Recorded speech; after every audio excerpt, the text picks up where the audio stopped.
spending more than you actually earn, this conversation is for you. So my guest is Ben Mundy.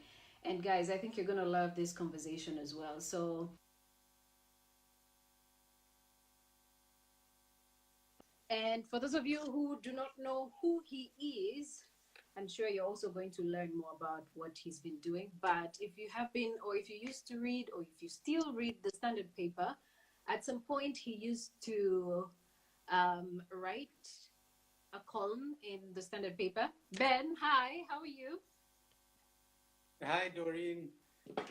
It's good to see you on a Monday like this one. Mid-month is always the worst time of the month.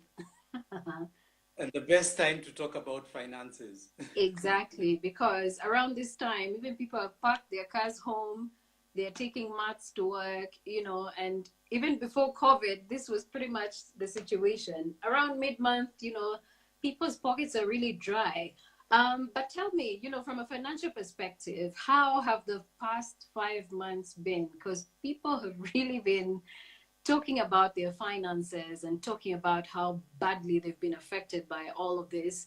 But from that perspective, please tell us about it. How has it been for you? Wow, I think it's been for everyone. We've almost like all been in this where everybody just seems to be facing the same kind of issues. Right. Our income levels have been disrupted. So if you are in business, business income has gone down. For some of us, if you're on a payroll somewhere, employers have had to slash salaries, so incomes have gone down. Yeah. In some instances, expenses have gone up because the kids are all home and going nowhere, and eating twice as much as they ate before. Yes. So it's been a whole mix of things, which has then complicated the whole scenario even more. So Yeah.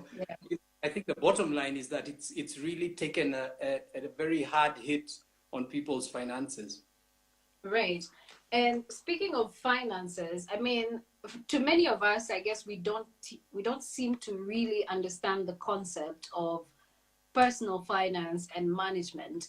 Maybe you just want to briefly sum it up for us. Okay, I need a budget for a week, then I need a budget for a month. But simply put, what is personal finance? Okay, your personal finances, it is about putting in place or trying to put together a plan that can be able to, because you're generating some income, get your money to help you achieve the goals you've set for yourself. So it's that in between, that is between your income and the assets or your net worth. Some people call it your net worth, some people call it your assets, some people call it your investments. But it's trying to convert your income into the wealth you need in order to achieve the goals that you've set for yourself. So that is as simple as it can get, or as simple as you can describe it. Right.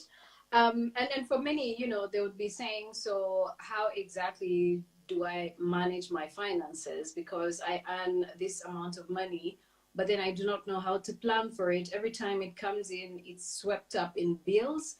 And so what are some of the key considerations when managing personal finances? Yes, there is a basic structure that, that we can all use and adapt to our own situation. And just to point out, the need, why it's so important, because the truth of the matter is, as you're busy earning your income, there are people sitting somewhere planning on how they can convert that income of yours into their wealth to help them achieve their goals, Right. So you need to have a plan for yourself, because if you don't have one, there are several people out there who are busy planning for your income. For your So money. the basic structure, exactly. There are essentially 5 or 6, elements that form your personal finance plan, or that you need to be aware of or working on. as you're thinking about planning your finances. Yeah. Yeah. The very first thing is to understand, where you stand presently. Where am I currently with my finances? Yeah. And there's a basic way you can do that, by listing, what do you own right now?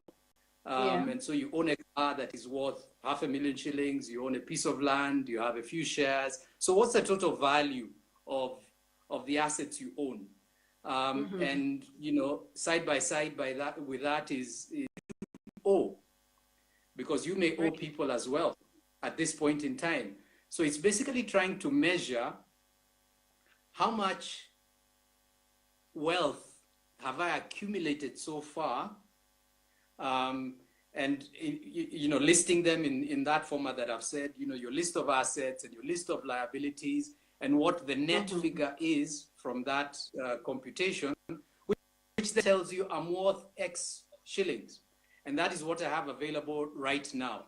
Because in any journey, whether it's a road trip or a financial journey, you need to know where you're beginning from, so that you know what strategy you need to employ to get to make sure that you get to where you want to go. So that's the first step in understanding or beginning to develop your personal finance plan. Then the second thing is knowing, where you want to go. What are your goals? Yeah. Having understood where you are, you want to then understand, what do I need to, where is it that I want to go? What goals do I want to achieve with my money? Because that's the whole purpose. You're putting together a personal finance plan. And you will list those and talk about, these are my short-term goals, goals that I'm trying to achieve in the next, say, 1 year. Those you would consider to be your short-term goals. And, what are my medium-term goals that I'm trying to achieve, a little longer, 2 to 5 years. And try and think even longer than that, what do I want to try and achieve in, 6 years and beyond? Because we need to start planning for those things now and not waiting for that time to come. Because some of those goals require time. So it's good to think as far ahead as possible, so that you can start putting together, plans to try and achieve those goals. So that's your second pillar. Yeah. And I can quickly run through the next. The next is, the famous budget. So write down a budget. if I know this is where I am and this is where I'm going, how should I then budget? How should I plan my spending so that I can, cover that distance, to the goals that I've set for myself? Yeah. And, the whole purpose of your budget, yes, is to guide your spending, but more importantly, it's to deliberately set your, your goals for the savings that you need to be making on a monthly basis. Yeah. And so I rather see it more like a savings plan than a spending plan, because it's your plan on how much you need to save. Yeah. That is going to be the most, interactive part of your spending, of your personal finance plan, because that you're interacting with daily. Yeah. And out of your spending plan, then comes your investment plan. Yeah. Having known that this is how much I want to be saving every month, then how do I then invest that money that I'm setting aside? Right. And speaking of saving and investing, some people always use do we call it the Jewish way of saving, 50, 30, 20?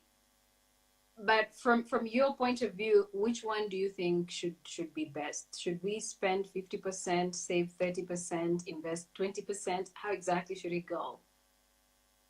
I'm a bit more generous, at least at the very minimum. Yeah. In what I think as the bare minimum. Yeah. On the 30%, I agree with that. We need to save at least % on as a bare minimum for the various investments we need to make. We need to give at least 10% of our income for various reasons. Yeah, whether it's people you're assisting, whether it's your tithe in church or whatever other form in which you're giving, around you, to society, to family, etc. Yeah, which then means that you have 60%, to then use on your consumption and the various things that you need to do, the school fees you need to pay, the food you need to eat, your accommodation, and all those things. Yeah. So it is 30, 10, and 60. So 30 for your investments, 10 for your giving, and 60 for your basic consumption. Okay. Basic consumption, 60%. You are being generous for sure. And, all right. And that is the maximum. That is the maximum, And you'd be surprised. I mean, the other day there was this, what do they call it? These research findings that are carried out, and a research was carried out. I think it was in the major cities in the country, and it was found that on average, people are spending 125% of their income on consumption. So 60% is actually not agree. Very. Yeah. So we're actually living in debt, So 60% is the absolute, ceiling that we shouldn't allow our consumption to go beyond. Yeah. Right. Because then that allows you, the 30% to then decide, what are the investments that are going to take you towards your goals. Right. And I don't know, for a lot of us, especially young millennials, there's always a challenge when it comes to saving and investing. So do you save before you spend or save after spending? Yeah, the question to ask is, what are the chances that you'll save after you've spent? Zero. It's highly unlikely. Zero, yeah, it's highly unlikely, and we know ourselves. The moment you see that cash, things will just come up from out of the woodwork. So the ideal is put it away before you even begin to spend it. Yeah. So decide in advance, decide beforehand that this is how much I need to save. And by the way, your savings are going to be guided by the goals you've set for yourself. So it's not like it's money you're never going to have. You're not denying yourself. You're just securing the goals, the important things that you feel are necessary for your money to achieve. And so the ideal thing is, do not allow the money that you intend to save to come into your account. Let it go into, whatever savings account or investment account that you've selected that it should go to before you then begin to start, spending. All right. And you talked about, savings account, investment account. How many accounts do you advise that people have? Because I have, I think, 4 accounts, and sometimes I don't even understand, like, do I need them? Because sometimes, so I'll have, let's say, a personal current account. Then we have a joint account, myself and my partner or my husband. And then I have 2 foreign currency accounts. And sometimes I ask myself, so do I actually need them? Or maybe I need to close one and stay with one foreign currency account. But the advantage is that they are 2 different currencies. So I know that I enjoy a higher rate than the Kenya shilling account. So how many accounts do you advise that we have? Okay. We need to differentiate between our savings accounts and our investment accounts, yeah, because those are 2 different things. Yeah. Our savings are essentially monies that we've saved from consumption, from not being consumed. Right. Yeah? But those savings then need to be put into the appropriate investment accounts so that they can then enable you better achieve the goals that you've set for yourself. So the question you need to ask yourself is, the savings accounts that I have in place, what purpose are they serving? Yeah. If they're basically just transaction accounts because you have to travel to a certain country where you need to operate in dollars and therefore, you want to have access to that account, then it makes sense that it's simply, you know, your checking account, your current account, only that it's in shillings, and it's just for your, you know, your operating expenses when you're in another jurisdiction. But those won't be the account that you're holding for purposes of investing. So like for you, you have those two savings accounts that are in Forex because presumably you operate in those two currencies every now and again. And then the other reason you'd have savings accounts is for purposes of putting together, you know, money that you need on short notice. You know, like this situation that we are in has shown us that emergencies can spring up from nowhere. And so you want a certain amount of money sitting in a savings account readily available for possible emergencies. And so the need for an emergency fund is the one that is determining that you need, you know, this savings account. So I would say that you need a savings account for essentially three purposes. Number one is your emergency reserve, your emergency fund, and maybe for purposes of you know, just your operations, your daily and work operations. Money that you'll need perhaps in a month or so. But the rest of it should go directly into the other appropriate investment accounts. All right. And so I cut you, well, I actually deviated into, you know, the spending and the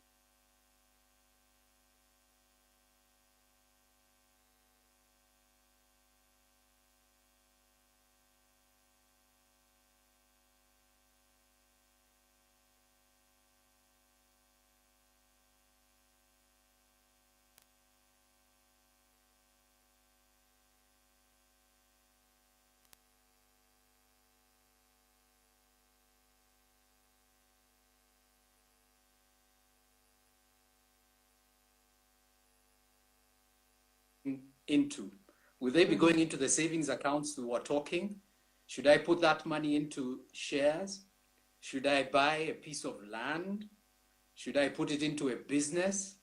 Should I buy a house? And so it is now the next step after determining what your savings are, deciding how you need to plan your investments, which are, you know, basically directed by the goals you'll have set.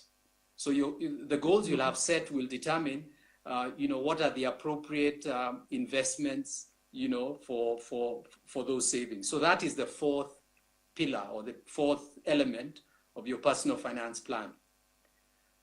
And then the fifth one is sort of related to that, but is given its own sort of, you know, plan, which is your retirement plan. And the reason that it's given its own, you know, sort of section is because, you know, retirement can be a fairly long time and you need to plan for it, you know. When is too early to retire? When is it too late to retire? No, I think, you know, you totally retire when, you know, you're no longer there, you know, but I think so long as you have, you know, energy and life, you can be active. You know, it's just that your ability to be as active as when you are much younger diminishes.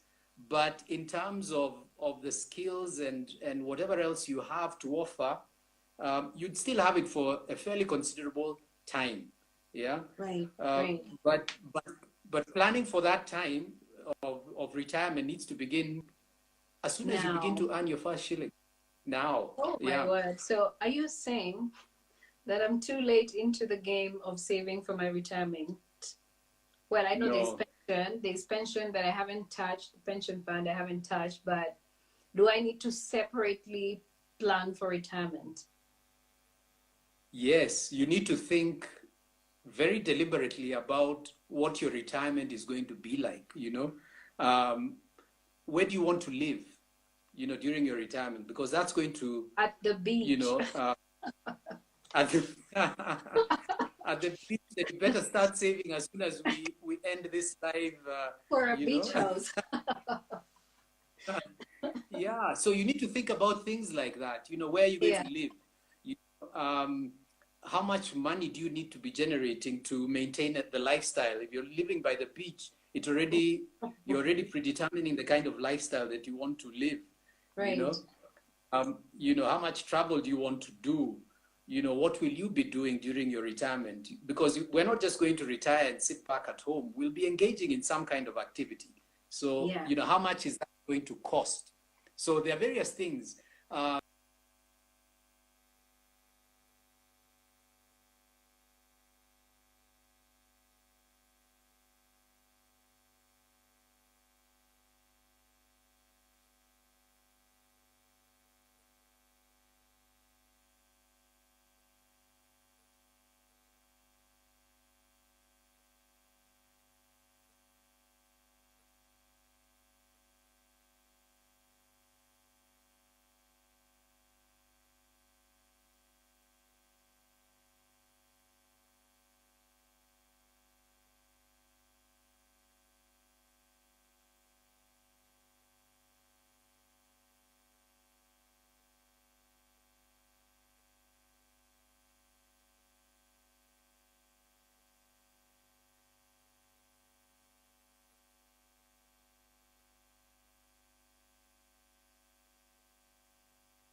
when it comes to emergencies, your emergency fund ideally should be the equivalent of, say 3 to 6 months of your living expenses.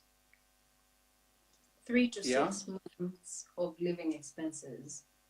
Yeah. So each person will have to determine, because the whole idea is that your emergency fund is supposed to step in when your normal income flow has been affected for one reason or another. So it's supposed to, supplement lost income.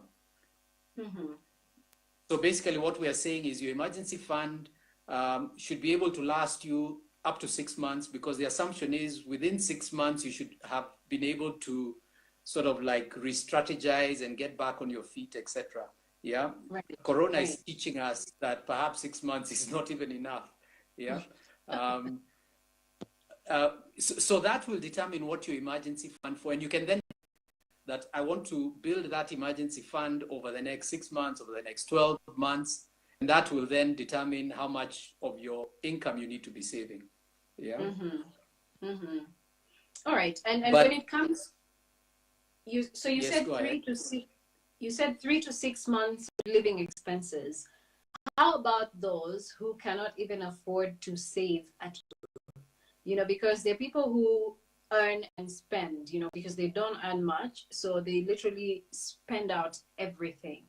How would you advise that they go about their expenses? Yeah, there's the unfortunate situation that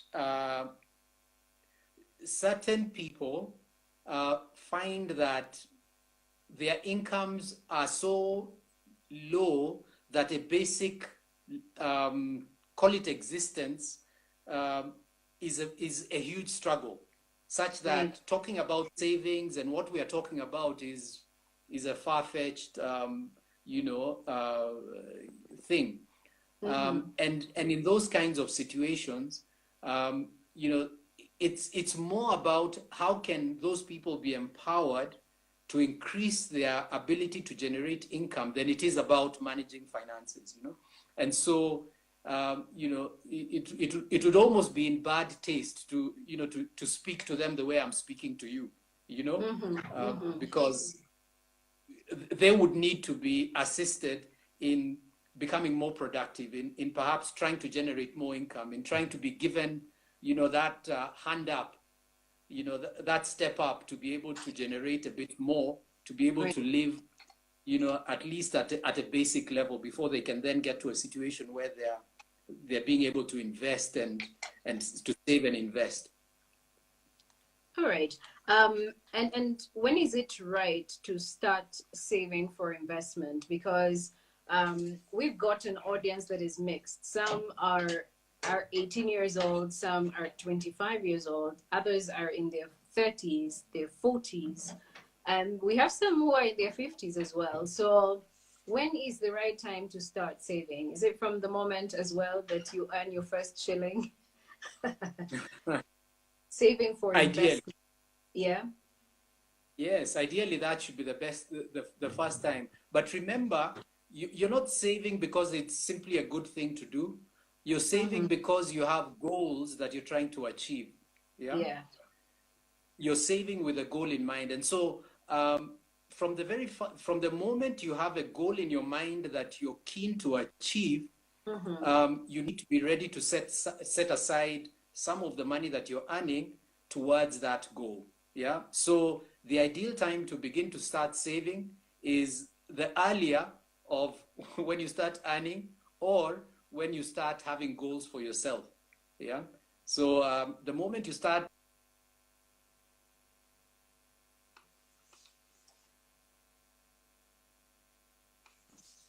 Okay, I lost your sound. Can you hear me? Are you there? Yes, I can hear you now. All right, hear me? Great. Yes, I can hear you. And how important is it? Because, you know, in this generation of ours, I'm speaking for myself and the people younger than myself. I am in my early 30s. And so myself and our age group going down, we tend to today take so many loans, loan for a car, loan to buy electronic gadgets, loan to, do whatever. We even take loans just to pay other loans, and Yes. It's becoming quite a thing. We seem to have accepted that it's an okay thing to be constantly in debt. And while I have my reservations about that, how important is a credit score, and what is it anyway for those who do not understand, and how important is it to have a good credit score? Yes. The whole issue of credit score and credit CRB, the infamous CRB, Yes. is all fairly new in our particular context. Yeah. But it's been there in other economies, in other, environments. And so we are only just beginning to get accustomed to the whole issue of credit scores and how you manage your own credit and the impact that is going to have on your ability to borrow, in future. Basically, what a credit score is that, a number of years ago, the central bank approved the existence of credit reference bureaus, which are organizations or institutions that have been authorized to collect data from financial institutions and other institutions on how well or how poorly we have been conducting ourselves when it comes to repayment of debt.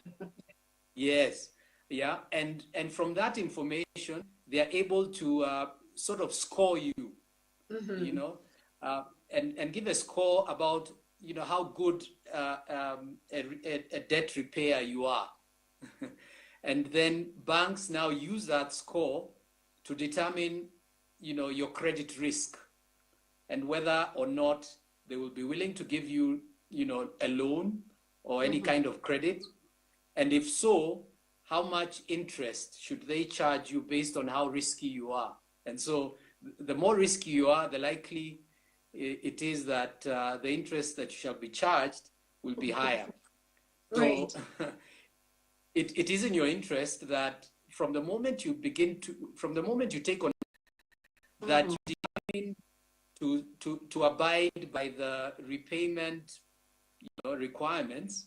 So pay on time, pay the right amount that is required, because then that keeps your credit score high. And the worst situation is where you get what they call listed, in the CRB. Yeah. Which, perhaps they just removed the blacklisting. You're actually blacklisted. And to get off that list is something easy, like a minimum of 5 years or so.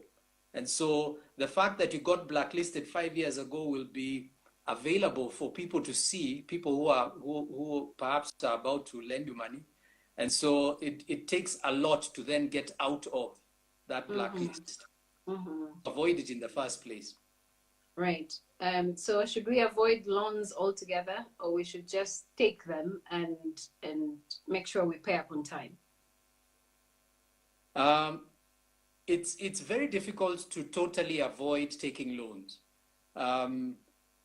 because there are certain goals that we have that are really hard to just save up to. Like, for example, you want to buy a home, that's going to cost you, 5 million shillings or whatever, 10 million shillings. It's very difficult to say that I will save up that money, at least for the average person, and then buy a home. Yeah, so there are certain goals that, the use of debt could make sense that you use. And therefore, there's going to be that chance that you're going to require a loan, you're going to require to go into debt to achieve some of your goals. Yeah. And so the best thing is begin to develop the discipline that is required to properly manage your debt, because you're going to need it at some point. All right. And so what are your thoughts on digital loans? Because I think that's where the major challenge for most people is. And especially during this Corona or COVID period, the quarantine period, a lot of people have lost their jobs. Some of them, had to take pay cuts. And for them to be able to sustain their lifestyles and their life generally, they've had to take up all these digital loans, and then now repaying them meant that they had to go and get loans from other digital lenders to pay up the previous digital lenders as well. And you know how ruthless these digital lenders can be when it comes to getting their money back. So a lot of people have been stuck in this situation because the digital lenders dig into their phone books, call their relatives and tell their relatives to call these people, person XYZ, and tell them to pay up. And, it's a task to even these loans. I don't know how people keep up, but I think digital loans are the scariest thing around this time. I've reported on stories about digital loans in Kenya, and it's just the most embarrassing thing that anyone can have to go through, especially if they're defaulting on their loans. So should they still take the loans? Should they? What are your thoughts on this? Yes, I mean, it's amazing. In fact, if you just went, and Googled, digital loan providers, you'll be amazed how long that list is. The number of people who are or institutions that are giving those kinds of loans. Yeah. And they sort of, for lack of a better word, they prey on our inability to manage our finances well, and the fact that they are so easily available.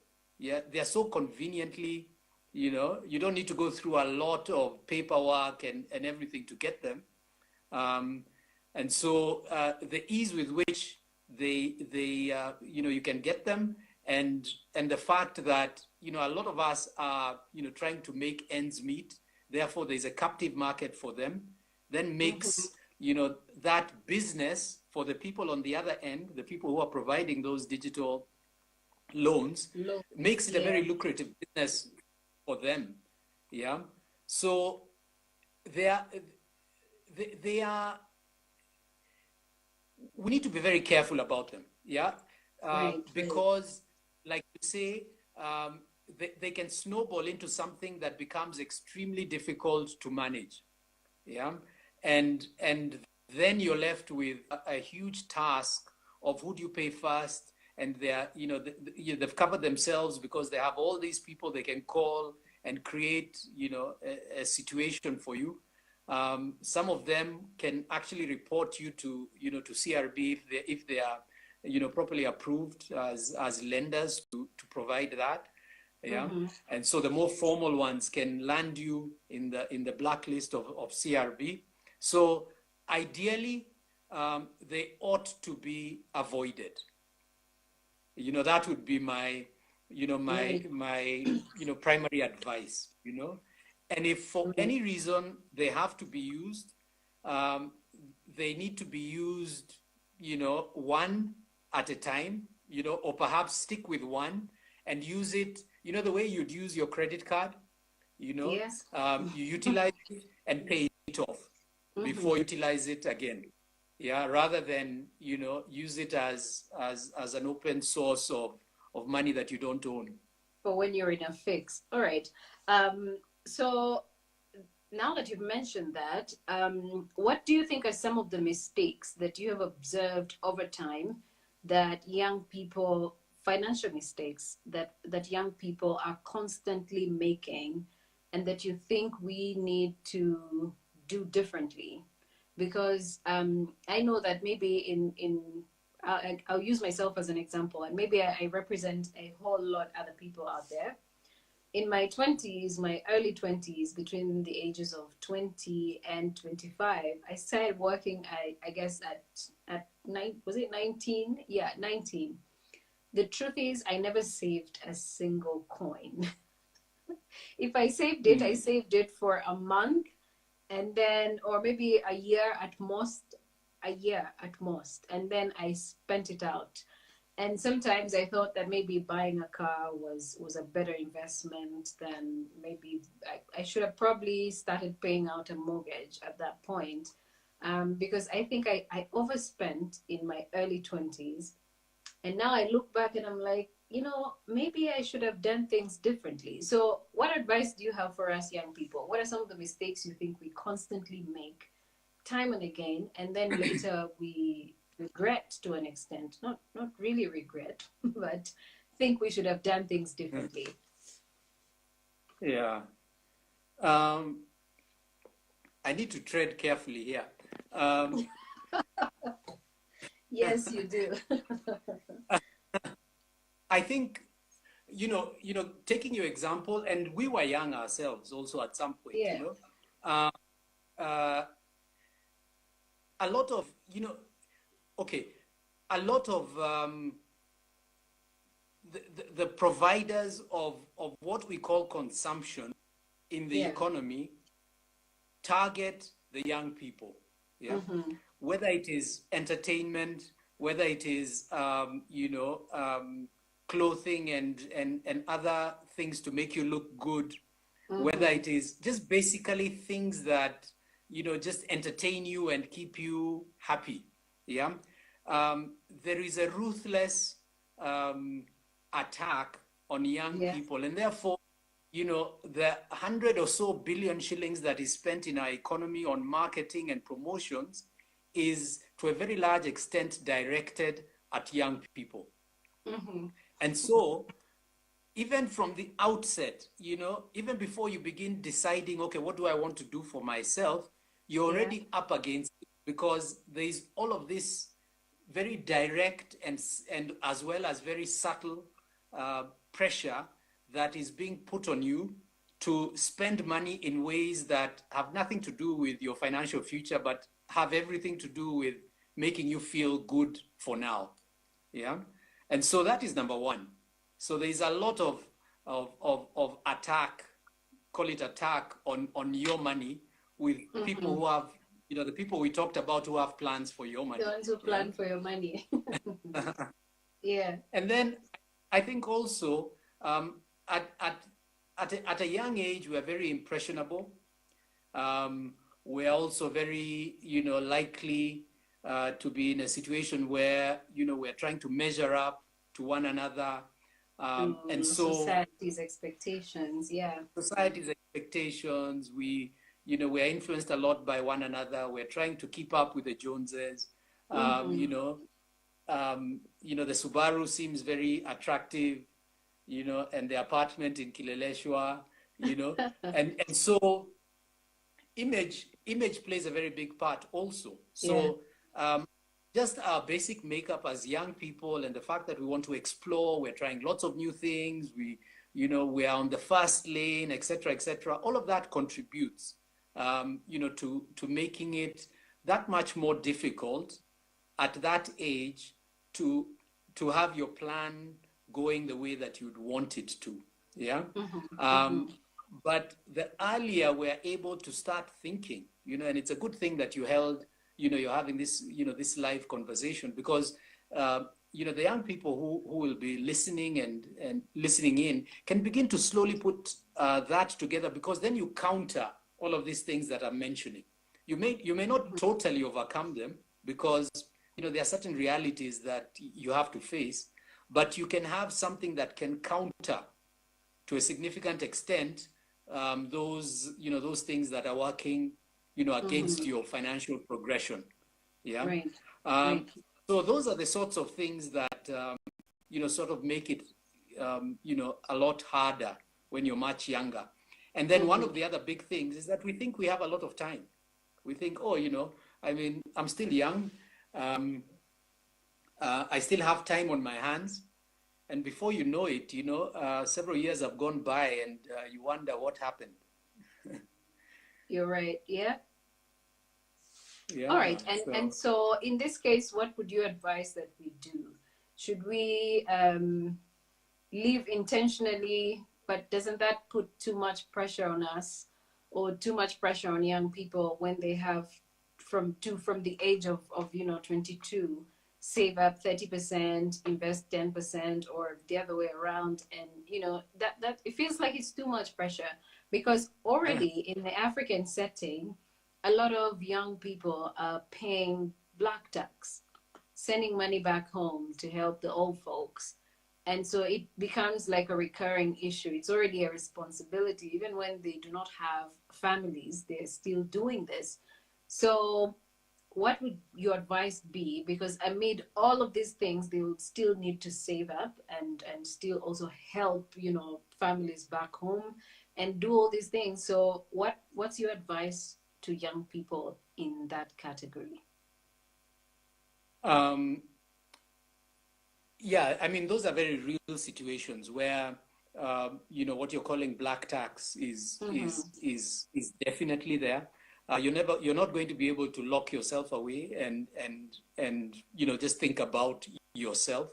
We're part of society, and there are certain obligations that fall on our shoulders very directly, but there are others that come in in indirect way from friends and family who require our help every now and again.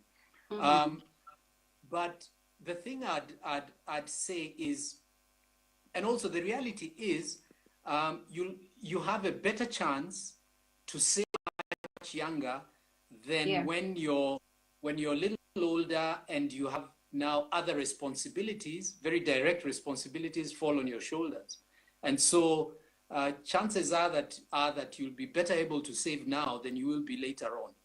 So the thing to do is make a commitment to start saving a certain amount.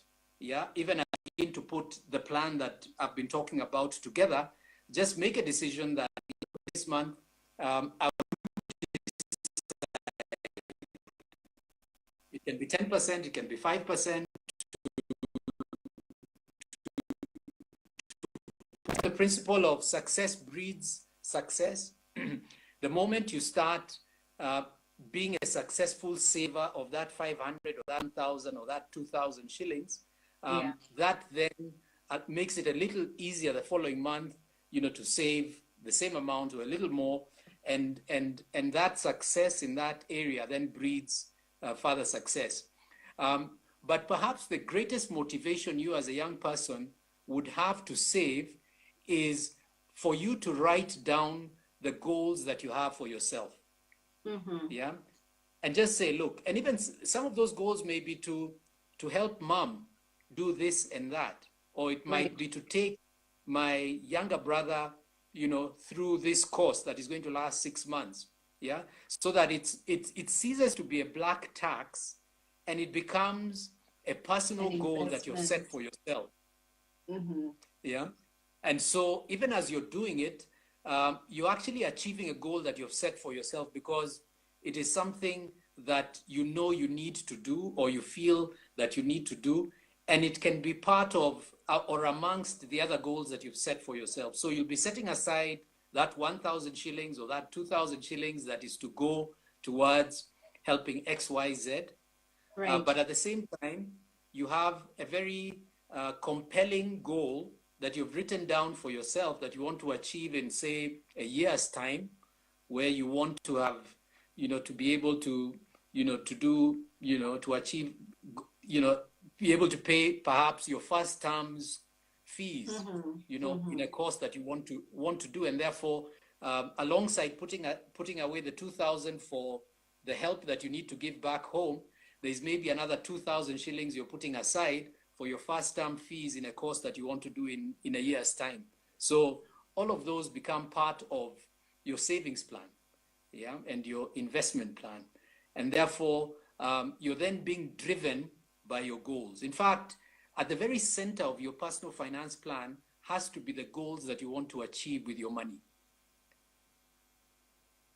So if we can get that, in place, then savings then becomes, a consequence of motivation that you've placed around your money, rather than something that you're sacrificing.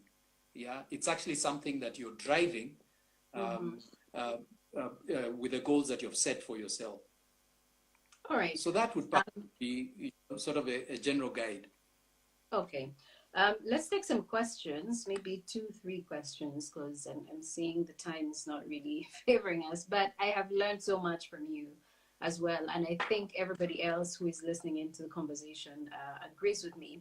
So Serena is asking, I want to start a business, but I don't know how to balance the books. What do I do? Okay. Balancing the books is just as important as the business you'll be carrying out, because if you're unable to balance the books, you can easily run your business aground, however successful or however good the business idea is. And so if you don't have the skills like you've said, then you can outsource that role to several young people, again, who've gone through, training in bookkeeping, who, would be willing to, do that. And so ask amongst your friends, those who've studied, accounting, and, it could be an extra business cost for you. It's most likely would be a business cost for you, and, potential, income for, for a friend of yours, or better still, a friend of yours who just wants to help out and do it. So you can outsource it. You don't have to be necessarily qualified in it. You can actually outsource that to a third party. Right. All right. And George is asking, from what you have said, I am now above 35 and I want to know, I don't have savings. So is it too late to start over? Okay, Joy, I lost you slightly there, but if I got you right, okay, let me repeat. Yeah, someone, okay, George is saying he's over 35 and he has no savings. Is it too late to start over? Okay, 35 is not too old. He's over 35.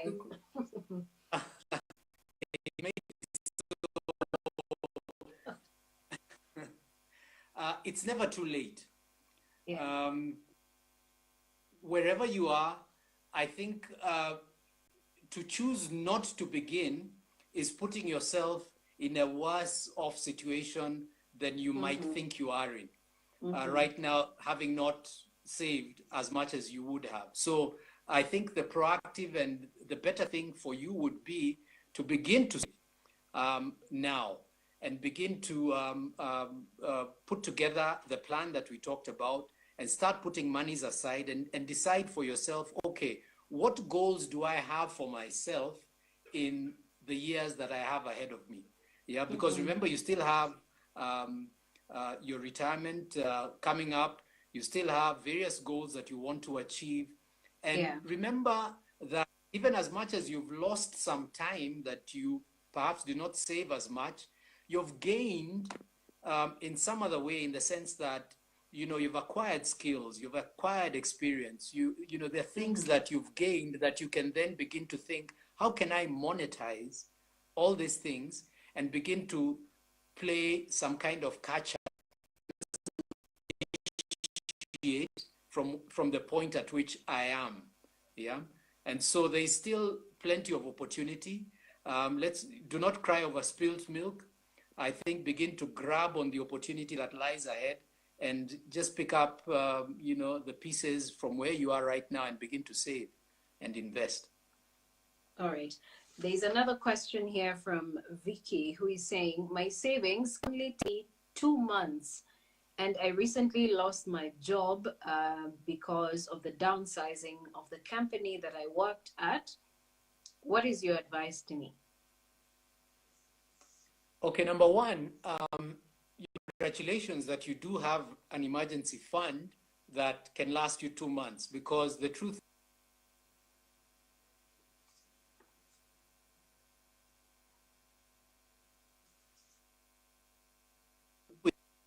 with regard to, you know, your ability to continue to generate an income, you have at least two months to begin to put that together. So, you know, it appears, you know, and I do not want to be accused of saying that, you know, the worst is behind us, but it begins to appear that, you know, businesses seem to be regrouping. And so be prepared for opportunities that may begin to arise as companies begin to rise out of the ashes, in a sense. And because companies will have lost quite significantly in the next 6 months, they're going to be in a rush to try and get back on their feet. And so while, you know, it may be grim where we're coming from, there might be the opportunity that there may be opportunities that may be up for grabs fairly in a fairly hasty manner when things begin to you know, pick up again. And so be ready for that. So begin to put your CV together, begin to send out your feelers as, you know, as much as possible. And in the meantime, try and explore other you know, opportunities that you may have, you know, that may not be in the direct line of business that you are in. It may be hobbies, it may be innovative ways you can continue to offer you know, value to other people, even as you wait for you know, the mainstream that perhaps you are involved in prior to this crisis. And so begin to, but at the very bottom line, you know, don't lose heart. You know, maintain, keep your faith and remain positive. Keep your faith and remain positive, Vicky. All right, another question from Alex. Alex is saying, I do gig work. I'm sure you've heard about gig work, Ben, where people are paid per project that they do. And he's saying that he's finding it difficult to invest this money because when it comes in, there's something that it's taking care of. So do you think Alex is asking, do you think I need a regular end month pay kind of job? Gosh, yeah. Okay, okay, gig work, that's my, you know, the first time I'm hearing about it, but, you know, your explanation then says what it is. Yes, when you have that kind of irregular income, it becomes fairly difficult to then put a formal structure around it. It really depends. I mean, you need to make an assessment about whether your gig work is generating, enough income for you, and whether the problem is not so much the gig work, maybe perhaps the way you're managing the income that comes from the gig work.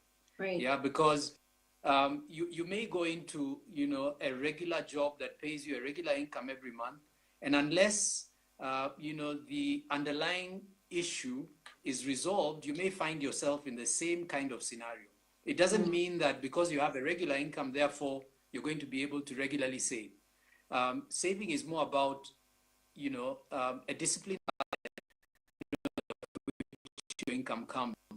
So perhaps you need to introspect and maybe look for ways in which you can ensure that for every gig work that you do and money that comes in, there can be a very deliberate and mechanical way in which you can put money aside. Yeah. You could open you can have perhaps 2 savings accounts going back to that, the gig money goes into, and then you have another account into which you now put the monies that you need for your day-to-day, which then is the one that you access using your ATM card or whatever. And that is the one that you access, but your other savings account then retains a certain percentage. So you need to put in place, some deliberate structure that can match or how easily you can access the money that you're generating. All right. Thank you so much, Alex. There's some other questions here, but I cannot. I'm even saying Alex. I'm calling you Alex, Ben. I'm so sorry. Thank you so much, Ben. I do appreciate the time you've taken to explain to us about personal finance. There are quite a number of questions, but I think I will just save them for the next time I host you on here. Your last word.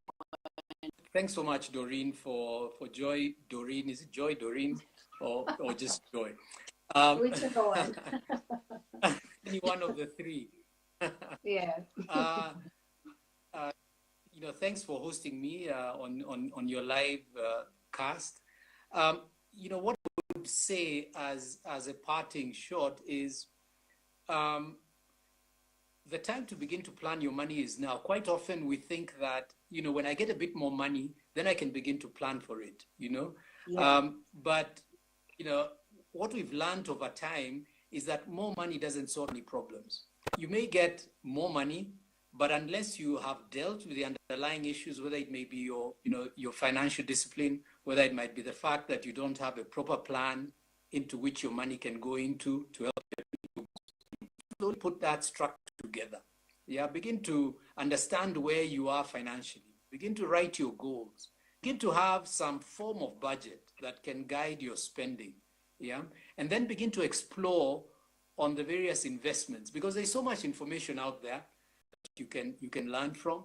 And the moment you begin to make that progress, then you'll begin to find the motivation to continue to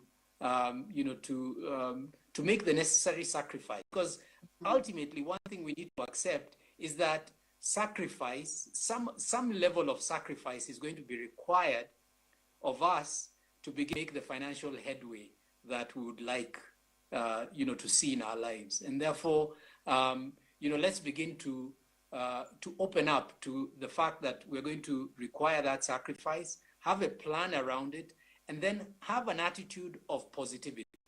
Yeah, you're still alive and kicking. The fact that you have whatever you have invested, even if it's just your experience and skill and training, that it's an exploit. Yeah, COVID. Tomorrow it may be something else, and so it's not sailing. So right. We need to begin to learn that sometimes we need to ride some rafts in life.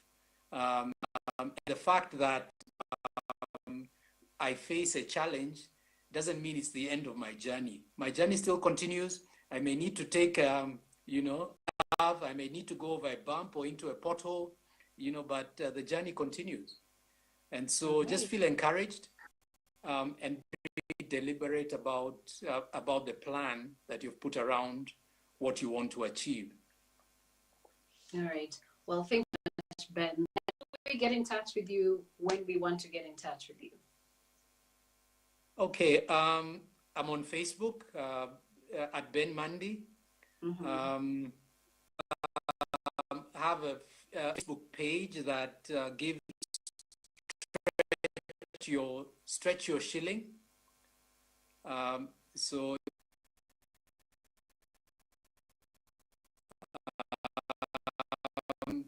and those are the two ways on social media that I can be reached. All right. So I feel like you just scratched the surface of personal finance. Maybe we should do another one next month. So now you can talk to the small businesses, particularly answering all the questions that they have.